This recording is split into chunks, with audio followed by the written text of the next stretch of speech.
Esto es Vicio al Ocio, un podcast donde el arte se inmiscuye en la vida real.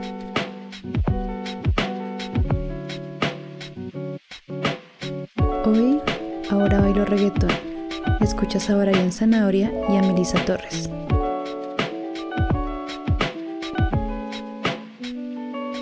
Este capítulo nació porque empecé a bailar reggaetón y es algo que nunca había hecho. O sea, obviamente de vez en cuando en una fiesta, en circulito o en algún bus y mover los hombros, pero nada más.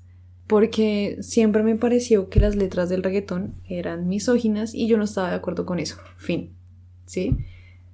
Obviamente habían matices, pero los lugares donde se escuchaba reggaetón no estaban muy de acuerdo con mis ideales. Hasta que entré pues a la academia donde hago pole y empecé a ver clases de reggaetón. Y me di cuenta que me gusta mucho bailar reggaetón y lo disfruto muchísimo. Lo hago bien. Pues bien para una persona que nunca ha bailado reggaetón. Ah, yo sí iba a decir, epa. No, pues también, ¿no? Para todos los oyentes. Cuando ella dijo eso, abrí los ojos. ¿Tú nunca me has visto bailar reggaetón? Pues no. ¿Cuándo te he visto bailando Tú reggaetón? no me has visto bailando reggaetón, no has tenido la fortuna. Bueno.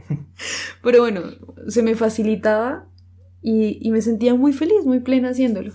El hecho es que una vez salí de la academia en la bici y puse en Spotify la lista de canciones que yo bailaba en las clases. Y ahí ya todo cambia porque tenía tiempo para reflexionar o escuchar las letras que estaba bailando y me sonrojé. O sea... Sí, es que es potente, ¿no? Hay letras que uno dice, Dios... ¿Dios? Virgen Santísima. Sí, que están un poquito pasadas. Y no, y que son violentas. Que le digas a una chica hija de puta o perra, zorra. Con la connotación, ¿no? Ajá. Porque esa es una connotación de hecho bien misógina. Sí. Es que la misoginia en el reggaetón no se puede negar. No se puede negar. Yo tengo una teoría. Es que hay un reggaetonero que no puedo decir el nombre porque me da miedo, porque como no tengo pruebas y pues si no, no es tan chévere hablar de eso. Pero pues corre el mito de que él es un hombre homosexual pasivo. Y pues hay un video porno de él y todo que se filtró y... Él es de los grandes, o sea, estamos hablando de un reggaetonero muy conocido. Muy, muy conocido. Y entonces, ¿cómo vas a decir el nombre? Cuya identidad protegemos por motivos de seguridad. Porque sabemos que nuestros oyentes son una multitud peligrosa. Así, las 3 personas que me oyen me pueden demandar. Entonces, pues uno se da cuenta que el reggaetón no está diseñado para una persona homosexual pasiva. O sea, cae todo el discurso del reggaetón. Y pues sí, o sea, es que ese es el discurso del reggaetón, ¿no? Sí. Siempre pararse desde el punto de vista del que ejerce cierta dominación. Y pues no debería ser así, pero todavía se asocia lo pasivo con... Pues, debilidad. Sí, con debilidad. Sí, hasta con humillación, Uh-huh. lastimosamente. Aclaramos, no creemos eso, solo que así funciona el mundo. Uh-huh. Y sé que este hombre no sería tan famoso si fuera gay. O si fuera abiertamente gay. O bueno, no habría llegado a hacerlo. Quizás en otras cosas, ¿no? Sí. Quizás pues, sería un cantante pop, quizás sería, no sé, alguien que hiciera performance, o fuera un TikToker, o un Instagramer, un YouTuber, pero un reggaetonero, es que el reggaetón es muy machista en sí mismo. Uh-huh, bastante. O sea, todavía el reggaetón está muy alejado de la civilización. Fuertes declaraciones, ya la Pues, vieron. el reggaetón está muy alejado Atáquenla, muchachos. de la igualdad, por decirlo así. El hecho es que me fui en la bicicleta escuchando las letras de las canciones, me sonrojé y también pasaron cosas. Me acuerdo que estaba bailando una vez con unos amigos y me fui en el taxi y salió una canción que me gusta mucho y la empecé a cantar en voz alta y se escucha estúpida. Realmente, fuera del contexto del baile, el reggaetón no funciona. No, de hecho, alguna vez vi como un meme de si le quitas la música al reggaetón, queda una confesión de un criminal en una cárcel. Sí, algunos sí, y lastimosamente es la mayoría. Porque habrá gente que diga, hay reggaetones buenos, y sí los hay, pero siguen siendo la minoría. No estoy en contra del reggaetón porque acabo de confesar que me gusta mucho bailarlo y lo disfruto, pero entiendo que funciona bajo un contexto específico y que sirve para lo que está hecho, hacer bailar a la gente. Uh-huh. No más. Pero pues todo esto me desencadenó un conflicto hacia mí misma. Y es, ¿necesito tener siempre una posición política acerca de lo que consumo? ¿O mi posición política como persona tiene que ir de la mano con las cosas que yo disfruto? O sea, si yo me considero una persona feminista, ¿está mal que yo escuche reggaetón y lo baile? Porque cuando lo bailo se siente bien y lo disfruto. Sí, pues hay corrientes feministas que ya abiertamente lo aceptan, ¿no? Ujú. Porque hay también, digamos, un factor empoderante dentro del reggaetón. Alguna vez en una clase de la universidad me contaba alguien que siguió la clase que no sé si era en Despacito, era en alguna canción de estas de reggaetón que decía como si yo no la satisfago se encabrona, ¿sí? Y que, o sea, sí, digámonos. Esas cosas me sonrojan. Pero no, hablando en serio, el contemplar que ya yo tengo como una cierta obligación a alguien que también me ejerce presión, ¿sí? La presión de tengo que satisfacerla o se encabrona, eso de alguna manera le da poder a la mujer, ¿sí? Ya no es simplemente me la cojo o lo que sea, sino, no, ok, también es como una vaina que yo tengo que darle. Y a partir de eso, digamos que los últimos años, digamos que este papel empoderante de la mujer en el reggaetón ha cogido fuerza y las feministas se han cogido como de ahí, bueno, ramas feministas he visto que se han cogido como de ahí para aceptarlo abiertamente. Y han ¿sí? sacado a colación canciones como las de B.B. Queen. Sí. Obviamente esa está en el pedestal de las canciones de reggaetón que sí hablan de cosas más realistas, de vale, podemos pegarnos, podemos sudar, pero no quiere decir que me va a acostar contigo. Eso me parece muy bien. También, no, yo he encontrado tesoritos en algunas pedazos de las canciones, que yo digo, uy, qué buena frase, o qué buena metáfora, o me siento identificada con esto. Pero la mayoría no. Creo que es un poco obtuso negar tanto la misoginia del reggaetón como el factor empoderante que se está dando. Que todavía me parece mucho más la misoginia, dicho sea de paso. Sí, claro.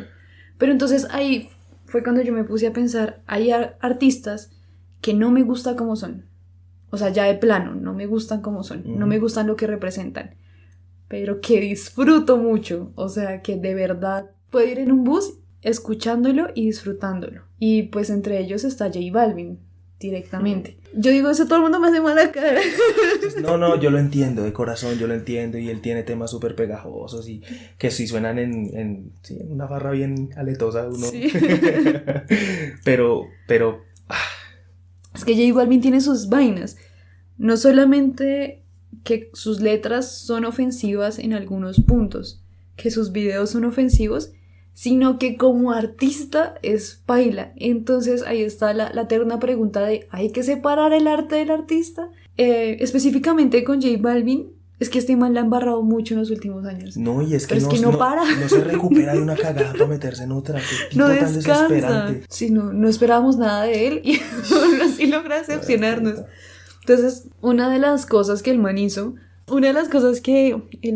fue, pues puso un 100, un emoji de 100, en una publicación que hizo Justin Bieber, hablando de que cuando se muriera Chris Brown, todo el mundo lo iba a extrañar porque él es un excelente artista, y era una foto como Tupac y Michael Jackson.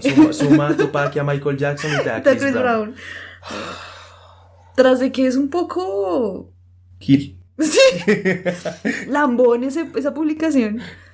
Pues todos sabemos que Chris Brown le pegaba a Rihanna y por eso fue que hubo una cancelación hacia él. Y bueno, eso ya es otro tema. Pero bueno, esa fue la primera embarrada de J Balvin. Que soy consciente, ¿no? Porque pueden haber muchas y juro que hay muchas, pero bueno. La otra es cuando hubo esta revolución en Puerto Rico, que salió todo el pueblo a marchar. Salió Residente y Bad Bunny junto con el pueblo. Entonces J Balvin subió un meme súper chistoso. O sea, yo creo que yo tengo... yo tenía el pantallazo de esa publicación porque fue muy bonita. Y era Calamardo mirando desde la ventana a Bob Esponja y a Patricio, todos felices, libres. Y pues puso Bad Bunny, Residente, y él ahí mirando, pues esperando que en Colombia también hubiera un movimiento social. Eso es lo que dio a entender. Pero pues cuando hubo el paro, pues para nadie fue un secreto que el man primero no se manifestaba y cuando se manifestó... Y que fue como obligado casi, sí. ¿No? Porque él fue el primero, o sea, a él nadie le dijo como por favor opina sobre Puerto Rico, sobre... Y ahí sí, total apoyo. Sí. Pero acá sí tocó, o sea, yo me acuerdo que por Twitter eso era una pulladera como qué pensará J Balvin de esto. ¿Qué haría J Balvin en nuestro lugar? Hasta que por fin apareció. El man se manifiesta con una vaina en Instagram que dice: Colombia perdió el control de la situación y necesita paz y amor. Que decir eso y nada es... Ajá. Y después dijo que se sentía triste por la situación y que no había podido dormir. Hay que hablar de una canción de él que es la de Mi Gente, y la otra que es la que dice: si el pueblo pide reggaetón, sí, reggaetón, pues yo le doy a reggaetón. Y no, y que él siempre hace bandera de su latino gang. Sí. Y es como, o sea, a aparentar un sentido de pertenencia todo ficti que a la hora de la verdad no sustentó. Él habla: mi gente, mi pueblo, yo soy la voz de los humildes, de las personas que escuchan reggaetón y me trajeron hasta acá. Pero cuando el pueblo se levantó, el man baila. Y se hace llamar el niño de Medellín, ¿no? Que de hecho, para promover el documental, un documental bailísima, usó imágenes del paro. ¡Ah, que no sí! apoyó. Ajá. Hay que ser muy hipócrita en esta vida. Y bueno, la otra embarrada fue cuando sacó Perra con Tokisha, que puso pues a mujeres negras con bozal y encadenadas, caminando a 4 patas. Bueno, en 6 apoyos. Baila, o sea, pues eso es directamente racista, aunque él no lo quisiera aceptar. Misógino, obviamente, aunque tuviera una mujer al lado diciendo eso. No, pues que una mujer también puede ser misógina. Ajá, sí, o sea, eso no se excusa. Es racista. Y después le dan el premio afrolatino. Y pues J Balvin es blanco. O sea, yo sé que todos los colombianos tenemos un porcentaje de afro. ¿De raíz afro? Tenemos un porcentaje en nuestro ADN de África, lo sabemos. Pero no todos somos afrodescendientes. De hecho, son una minoría en el país. Y J Balvin no pertenece a esa minoría y él no pertenece al afrolatino. ¿Y cómo va a ganar un premio? ¿Solamente porque canta reggaetón? No, y además porque es racista. O sea, sí, ya tenía... Porque de hecho lo del premio fue después. Es que esa es la vaina. O sea, tiene un escándalo por racismo y después le dan un premio y él lo acepta. No, de verdad, yo no sé en qué piensa ni la academia que da ese premio, ni él como individuo, ni el equipo de él como gente que se supone que se encarga de leer la situación a nivel general, de ver cómo actúa el público con respecto a lo que le pasa a él, ¿sí? En fin. Y volviendo al tema, justo en esa semana en que yo empecé a bailar reggaetón y a disfrutarlo mucho, fue que salió la canción de Residente con Bizarrap, que pues le da una paliza a J Balvin. Yo sé que a mucha gente las tiraderas le parecen una bobada, y sí, es un poco infantil, hay que aceptarlo, pero me pareció muy pertinente que lo hiciera. Yo solamente quiero decir, porque no quiero echarle muchas flores a Residente, porque sí, que no me gusta que él a estas alturas siga sacando humor con respecto a las violaciones o a la dominación sexual. Como yo soy el mejor porque te la estoy metiendo. Sí, o sea, se la tengo adentro a J Balvin. Recuerdo esos recursos sexuales, no, incluso dentro del ámbito de batallas de freestyle y todo eso, ya están bastante mal vistos. Sí, ya está quemado eso, ya eso está mandado a recoger. ¿Y qué pasa con las personas que somos pasivas en una relación? O sea, por pasivas me refiero a que somos las personas penetradas. ¿Dónde nos deja? Sí, o sea, yo soy mujer y me penetró un man. Y ya. O sea, eso no es ningún insulto de se la voy a meter, se la dejaron adentro, pues así son las relaciones sexuales, o sea, ¿qué esperaba?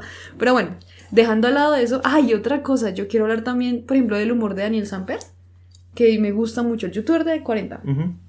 A mí me gusta mucho su movida política, pero también esto de reírse del físico de la gente, como, este senador que es calvo, jajaja, o esta senadora que no es bonita, jajaja, que es fea.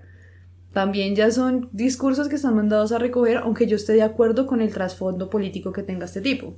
Así como uno también está de acuerdo con el mensaje de fondo de las críticas de Residentes a J Balvin. Ajá, sí, a eso iba. No me gusta sus recursos tontos de dominación sexual, pero sí era necesario que el man hablara de, oye, que ganes premios, que la gente te escuche, no es porque seas un artista, es porque tienes la maquinaria para hacerlo, porque tienes la plata, porque tienes un montón de asociados alrededor tuyo que lo permiten, pero no es porque seas bueno, no es porque seas un cantautor excelente. Y bueno, de todas las cosas que le dice Residente, como que es un blanquito privilegiado que no entiende lo que está sucediendo, me hizo recordar que aunque me guste J Balvin, cada vez que yo doy una reproducción en Spotify o en YouTube, le estoy dando dinero. Y así utilice páginas piratas, lo que estoy haciendo también es darle poder. Entonces creo que esto de separar el arte del artista es más complicado, porque no solo se trata de no lo voy a escuchar o lo voy a escuchar porque lo disfruto, igual no hago nada, sino que cada vez que yo lo escucho, cada vez que hablo de él, cada vez que bailo y grabo un video con su canción, le estoy dando poder. Y de alguna manera uno lo legitima para que siga haciendo exactamente las mismas cosas con las que uno no está de acuerdo. Ajá. Porque él hace música diciendo unas vainas o haciendo a la par unas vainas, ¿sí? Uh-huh. Y ve que eso no afecta los aspectos negativos, sea de su vida o de su obra misma, no afecta en su éxito, pues lo sigue haciendo. Y esto de darle poder al artista realmente es importante. Esto me hizo pensar en el caso de Woody Allen, que pues él es muy famoso y tiene mucho poder en Hollywood. Y las personas que le llevan la contraria a él pues, están condenadas a perder. Entonces, yo no sé si tú sabes la historia de lo que él pasó con su hijastra. Sí, pues por ahí algo supe, pero... Lo que pasa es que él estaba casado con... Y bueno, esto es el tremendo chisme de Hollywood que pasó en los 90. Perdón si ya algunos conocen la historia porque sí fue muy amarillista en esa década. Y es que Woody Allen estaba ennoviado con una vieja que se llamaba Mia Farrow, que ella era una artista, una actriz. Duraron más o menos 12 años y ella tenía un deseo exacerbado por ser mamá. Y no digo esa palabra de gratis, o sea, era como Angelina Jolie, uh-huh. que de verdad quería adoptar muchos hijos y tener muchos hijos. Y entre ellos, Mia adoptó a una chica que se llamaba Sonji desde niñita. Y haz de cuenta que más o menos a los 5 años, si no estoy mal, a los 5 años de Sonji es que Mia y Woody empiezan a ser novios. Ellos duran más o menos 12 años con Mia, con la mamá, hasta que Sonji cumple los 18 o a los 17, no estoy segura, y Sonji se escapa con Woody Allen o se van a vivir juntos y empiezan a tener una relación. Entonces dicen, pues ya Sonji era mayor de edad, o sea, creo que ya tenía los 18, pero sí tenía fotos íntimas Woody de Sonji cuando yo tenía como 17 años. Pero era bajo la excusa de que ella quería ser modelo y pues Woody Allen es director. Entonces quería hacerle fotos artísticas. Y ahí es un tema muy gris, ¿no? Porque no se sabe si es arte o pornografía, ¿sí? Uh-huh. Porque eran fotos íntimas de Sonji. El hecho es que pues siempre se queda con esa sensación de que le hizo grooming, que es cuando un adulto convence a un menor de edad de que es el amor. Y como esa persona, o esa personita, no ha tenido experiencias sexuales ni emocionales antes de pareja, pues se le puede engañar muy fácil. No tiene con qué comparar esta nueva relación. Entonces, si él le dice que el amor se ve así, pues el amor se ve así. Si el sexo se ve así, se ve así. No hay más referencias, no hay madurez que pueda salvar a Sonji o que pueda darle a Sonji una perspectiva. Y pues si este tipo le hizo grooming y sin nada que hacer, o sea, si él la crió o la ayudó a criar, pues obviamente la formó para estar con él. Qué pesado. Él hizo una película que se llama Manhattan, donde es como Jorge Barón. Woody Allen hace de Woody Allen mientras es dirigido por Woody Allen. Pues sí, la película él hace de él mismo, que está saliendo con un artista, creo que es una artista plástica de su misma edad, pero ve que esta chica es un poco problemática y a la vez intermitentemente está saliendo con una chiquita que tiene 17 años, creo, que es la nieta o bisnieta de Hemingway uh-huh. en la vida real. Y pues al final de la película, perdón el spoiler, él termina quedándose con la chiquita, con la menor de edad, cuando ella tiene sus 40 y algo, cosa que es bastante ilegal y pedófila, eso sí no se puede negar. Y uno dice, claro, pues es una película, pero cuando ves que eso pasó en la vida real, uno queda un poco asqueado y se queda preguntando, ¿está bien ver la película de Woody Allen? ¿Apoyarlo? ¿Seguir alimentando el mito de él como persona? Porque, volviendo a que le da el poder, él en todo su poderío, cuando Mia se hizo una demanda contra él y trató de proteger a Sonji, pues le dijo, nunca vas a actuar más en una película de Hollywood. Y efectivo, Mia no volvió a ser contratada. Porque el poder de Woody es grande, no solamente tiene plata, tiene un renombre. Y el renombre es que es Woody Allen, ¿sí? Es un icono del cine y de la comedia, pues, norteamericana, pero también como universal, ¿sí? Y aparte que en esa película, y su marketing y su marca personal, o sea, la marca de Woody Allen es la de un hombre súper tierno, que se parece a las caricaturas de Kino, que uno dice, ay, no rompe un plato, es introvertido, pero es un genio, y se ve tan sencillo, tan noble, tan agradable. Y uno lo ve en Manhattan y uno dice, ay, qué torpecito es, o ay, qué inexperto en el amor es un hombre confundido. Pero pues esto solo enmascara a una persona que fue capaz de no solamente no aceptar la opinión de Mia, que era en contra de lo que él estaba haciendo, sino además callarla, manipularla, decirle, si me demandas, ya no vas a estar más en Hollywood, y le cerró las puertas. Entonces, pues, pensando en lo de J Balvin, lo de Woody Allen es, cada vez que yo alimento el mito, también le estoy dando el poder a esta persona de hacer lo que se le dé la gana. Y cuántas personas famosas que hemos alimentado han hecho cosas cuestionables, como Foucault y sus problemas con la pedofilia también. Como por ejemplo Bill Cosby, que cuántas suciedades no hizo pues porque era un actor famoso y tenía la plata para hacerlo. O pues nuestro expresidente Andrés Pastrana, que también es un pedófilo y se sabe y no se puede hacer nada. El problema, porque obviamente hay un problema, y es que se puede decir casi que objetivamente que las películas, o bueno, muchas películas de Woody Allen son buenas y son entretenidas, y incluso hay mucha gente que, como es natural en el arte, desarrolla una conexión como personal con la obra, ¿sí? Si eso no pasara, no sería pues difícil decir, entonces no veo esa vaina y ya, ¿sí? Ajá. Ese es el problema, por eso es también difícil, digamos, decir, no, nunca más voy a ver El pianista de Polanski. ¿Por qué? Cuéntame. No, Polanski es, no sé, no sabe uno cómo por dónde empezar. Digamos que a grandes rasgos, para no alargar la vaina, tiene un montón de acusaciones de acoso y abuso sexual. Y creo que hasta de pedofilia hay también un poco. Pero bueno, es como el problema con Polanski sobre todo es como la cantidad de gente que se ha levantado contra él y que aún así no ha pasado nada. Digamos nada significativo, pues. Digamos que quizá un gran número de personas sí ha tomado la determinación de cancelarlo y de no consumir ningún producto de Polanski, pero pues ahí está Polanski, ¿sí? Y es más, de hecho hace no mucho fue premiado en el 2020, justo antes de la pandemia. Se ganó un premio a mejor director, creo que de los Oscars, precisamente. A lo que voy con todo esto es que ese es el problema, y es que mal que bien estas personas en su vida cotidiana y en sus conductas pues sí, son supremamente reprochables y es necesario cuestionarlas e incluso condenarlas judicialmente, pero también es innegable que son grandes artistas. Te voy a contar algo que me pasó a mí. Mira que en el 2020 yo me propuse solo leer cuento. De hecho ya venía leyendo cuento, pero me estaba gustando mucho, entonces decidí como seguir leyendo cuento y, digamos, posponer algunas novelas y otras cosas que quería leer. Y me puse de hecho a averiguar más sobre cuento. Entonces me metí un día a Google, los mejores cuentistas latinoamericanos. La mayoría, bueno, ya estaba familiarizado con la mayoría, pero había uno del que no tenía idea, que se llama Juan José Arreola. Juan José Arreola es un escritor mexicano, contemporáneo de Rulfo, y bueno, digamos que es una especie de Borges mexicano de alguna manera. Uno lo lee y tiene como textos de una página y la prosa de él es como uno la siente como muy erudita, ¿cierto? O sea, no es como Rulfo, es contemporáneo de Rulfo, pero la literatura de él no se parece. Pero bueno, el caso es que bueno, yo ahí lo leí un par de cosas en Ciudad Seba que había, yo dije bueno, vale la pena comprarlo.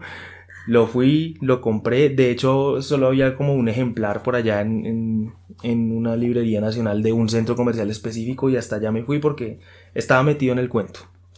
Y me gustó mucho Juan José Arreola y lo leí bastante a Juan José Arreola y yo dije, vea, Arreola es chimba, qué bueno haber encontrado a Arreola. Creo que fue el año pasado a principios que yo iba bajando por ahí en mis redes, normal, cuando vi que Eliana Poniatowska, que también es una gran escritora mexicana, decía que pues después de haber guardado silencio como durante 60 años, al fin quería confesar que Juan José Arreola, que fue su profesor, había abusado de ella y que producto de ese abuso había concebido un hijo. Voy a citar como las palabras textuales de ella con las que, digamos, habló del asunto. Dice: mi hijo nació en un convento de monjas en Montemario, Roma, el 7 de julio de 1955. Cuando conocí a Arreola en 1954, nací en 1932 y cumpliré 88 años el 19 de mayo del 2020, era una jovencita totalmente dispuesta al deslumbramiento.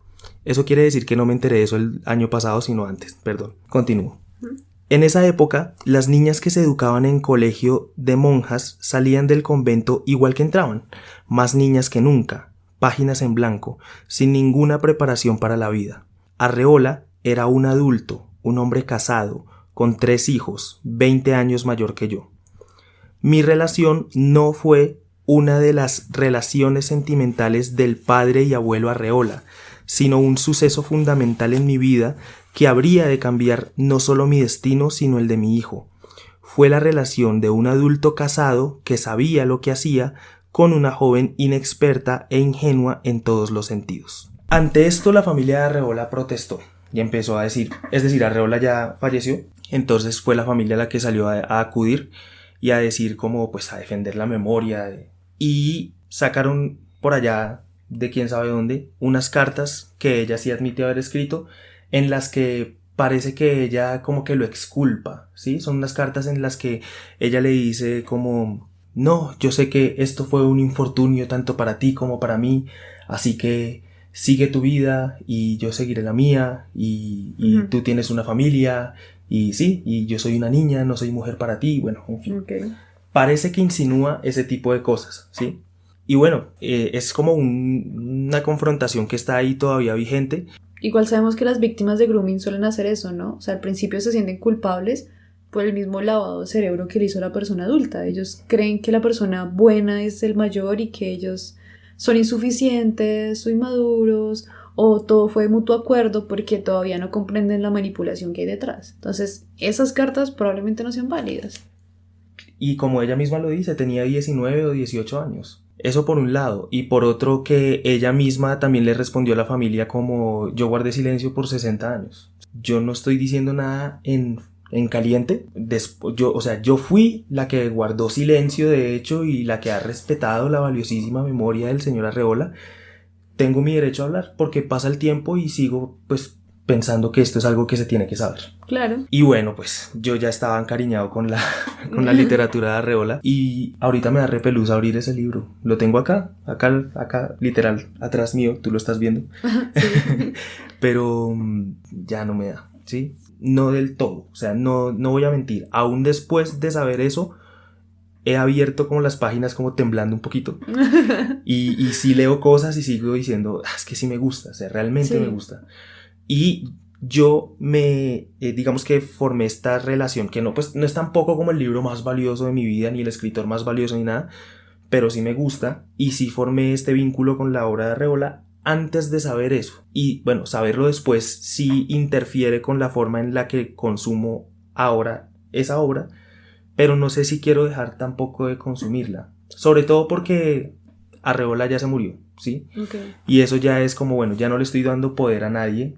Y de hecho pues estoy diciendo públicamente que Arreola seguramente era un man paila, no estoy como tampoco protegiéndole la memoria, pero es conflictivo, a eso voy, ¿sí? O sea, incluso obviamente si hay poder, dinero, prestigio de por medio es más conflictivo, pero incluso si no lo hay, también es un problema esto de separar el arte del artista. Y por ahí derecho está lo de Neruda, ¿no? Sí. Neruda es ya, creo que es el estandarte de este tema. Uno siempre ve arte y artista y la gente de Neruda. Sí, uno tiene que llegar a Neruda. Pero cuéntanos todo el chisme de Neruda porque es necesario y vamos a replicar este chisme siempre. Siempre que es necesario. Básicamente en el libro autobiográfico de él confiesa una escena de abuso sexual de él hacia una de sus empleadas de servicio doméstico. ¿Fue abuso sexual o violación? Voy a leer el texto, el párrafo con el que él lo narra y dice así: una mañana, decidido a todo, la tomé fuertemente de la muñeca y la miré cara a cara. No había idioma alguno en que pudiera hablarle. Se dejó conducir por mí sin una sonrisa y pronto estuvo desnuda sobre mi cama. Su delgadísima cintura, sus plenas caderas, las desbordantes copas de sus senos la hacían igual a las milenarias esculturas del sur de la India. El encuentro fue el de un hombre con una estatua. Permaneció todo el tiempo con sus ojos abiertos, impasible. Hacía bien en despreciarme. Es una violación. Sin duda alguna. Sí, y bueno, también está lo de la hija, ¿no? Él tuvo una hija que nació con una enfermedad muy rara. Creo que se llama hidrocefalia la enfermedad, y es que tiene la cabeza de un tamaño como un poco desproporcionado, muy grande. Porque se llena de agua. Exacto. Y el tipo pues como que no la reconoció, y que de hecho ahí le encontraron unas cartas en las que él habla de su hija con una amiga y la llama vampiresa de 3 kilos y cosas así pailas, ¿sí? En fin, afortunadamente yo no tengo ningún problema con no leer a Pablo Neruda. Sí, podría vivir perfectamente Sí. sin leer a Pablo Neruda. Pero es nuestro caso. Digamos que uno también entiende que, por ejemplo, la generación anterior a la de nosotros, con Pablo Neruda se compenetró mucho más. Sí. En conclusión, ¿voy a seguir escuchando a J Balvin? Sí. Y sería muy hipócrita decir que no. O sea, todavía lo hago, todavía lo disfruto, pero me he dado cuenta que puedo tomar decisiones al respecto. Por ejemplo, no lo sigo en redes sociales. Puede ser una bobada, pero es un seguidor menos. Un seguidor menos en Instagram, un seguidor menos en Twitter. No lo veo en YouTube. No pagaría por una boleta para verlo. No está ni entre mis artistas preferidos, la verdad. Si alguien me recomienda un artista de reggaetón, él no sería el primero. Y probablemente ni el último, no lo recomendaría. Y es un gusto que se queda ahí conmigo, que lo voy a disfrutar en las fiestas, porque obviamente también es un gusto social y de comunidad. O sea, si yo me niego a escuchar reggaetón, cuando haya una fiesta me voy a sentir como una boba porque todo el mundo está bailando, está disfrutando. Entonces también sé que a veces uno tiene que saber que su posición en el mundo es ser un ser social y unirse a las reglas, porque así son las cosas. Y si quiero disfrutar ciertos espacios, tengo que seguir ciertas cosas. Pero esas son mis decisiones frente a J Balvin. Frente a otros artistas, lo mismo. Me encanta Woody Allen como artista, pero siempre que lo nombro voy a contar la persona tan miserable que es, lo mala persona que es. Me encanta Manhattan, pero cada vez que hablo de ella también cuento la historia de su hijastra. Y entonces así ha sido la forma en que yo he resuelto esto de separar el arte del artista, que en mi caso no se puede. Pero no voy a bajar de consumir arte. Porque te imaginas, o sea, si hiciéramos revisión en toda la historia, pues no escucharíamos a nadie ni veríamos a nadie. Sí, porque además hay muchos casos que quedan por fuera. Uno literalmente escribe arte y artista en YouTube y salen un poco de videos, y en cada uno ahí sale mal librado Caravaggio, sale Goya, no, todo el mundo. Picasso, no. Hasta Michael Jackson en la colada está. No. Espere. Yo no iba a hablar de esto, pero con Michael Jackson yo quiero hacer un apunte, y esto es a nombre personal, no a nombre del podcast, tampoco a nombre de Melissa. Hay un divulgador que se hace llamar a sí mismo experto en Michael Jackson. Okay. Pero sí que es experto en Michael Jackson. El man se llama Fei, F-E-I, King, o sea, rey en inglés, News, noticias, ¿sí? Faking News.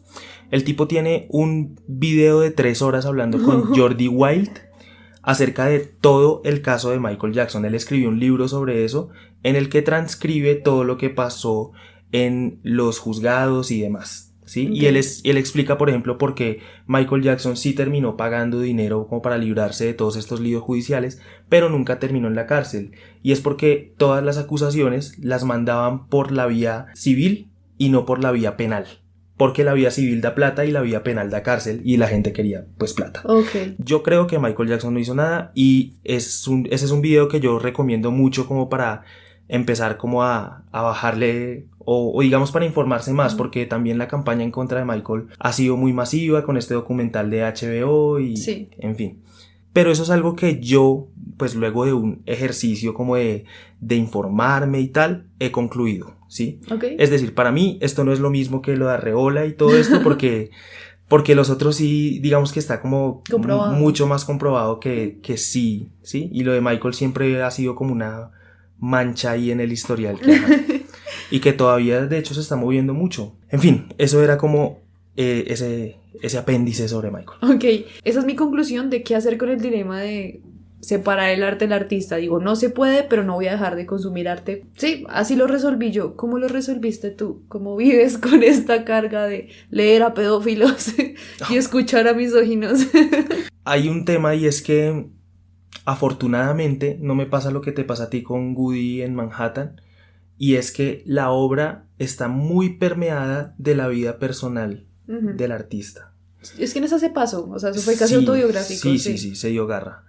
Pero, digamos, no pasa con, digamos, Arreola, los temas amorosos en la obra de Arreola prácticamente son nulos.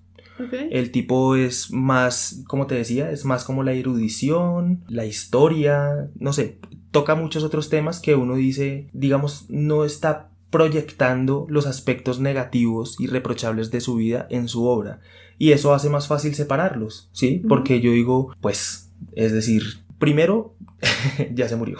Entonces no le estoy dando como más prestigio, no estoy protegiendo como su imagen al no hablar de esto, de hecho, pues lo dije. Y además no siento que consumir su obra me mine de alguna manera. Pero con la pregunta en general, ¿qué haces tú con este dilema? Con la pregunta en general es más complicado. Yo siento que no hay postura que no sea problemática. Creo que tanto ser así súper radical con separarlos y entonces ya no leemos a este tipo, ya no escuchamos a este tipo, creo que eso es problemático, y creo que también es problemático seguir consumiendo a un artista reprochable. Es decir, esta solución que tú propones me parece sensata, y de hecho yo me acojo a lo que dice la compañera. Ojalá nos crucifiquen la opinión. Pero yo entiendo que es una postura problemática, porque de alguna manera eso es... En el caso de J Balvin es más legitimar a una persona con la que no estoy de acuerdo en muchas cosas y que además creo que representa los aspectos más negativos de la sociedad, yo creo que no solo colombiana sino latinoamericana, y bueno, no voy a ser más absolutista con eso, pero hay casos en los que sí hay víctimas de por medio. Ahí sí seguir consumiendo es problemático. Mi rutina está muy apegada a la cuestión de consumir arte, entonces no concibo que yo llegue a la determinación de decir no vuelvo a ver El Pianista, no vuelvo a escuchar tal canción. A mí no me da, pero admito que es problemático. Okay. Es decir, mi conclusión es la tuya, pero pues yo sí hago esta salvedad de igual no me siento como completamente bien con eso, y creo que es irresoluble de alguna manera. Claro. Porque igual es la conclusión de nosotros, y hay otras conclusiones a las que se puede llegar, y que pues es que también depende mucho de la vinculación entre el arte y el consumidor. También hay que alejarnos de esta idea de que todo es blanco o negro, y que somos seres humanos que tenemos que ser totalmente buenos, y que todo lo que somos y consumimos tiene que ser bueno. A veces no, y hay que estar tranquilos y en paz con eso. A veces. Procurar que no sea tanto, procurar que sea más poco, que la relación entre lo bueno y lo malo sea muy grande, más bueno que malo, pero tenemos ese lado y hay que admitirlo. Y bueno, chao. Nos vemos. Adiós. Adiós.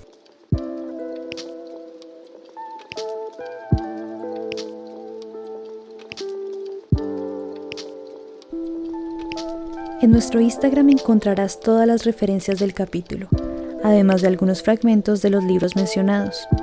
Aparecemos como vicio-al-ocio. Muchas gracias por escuchar.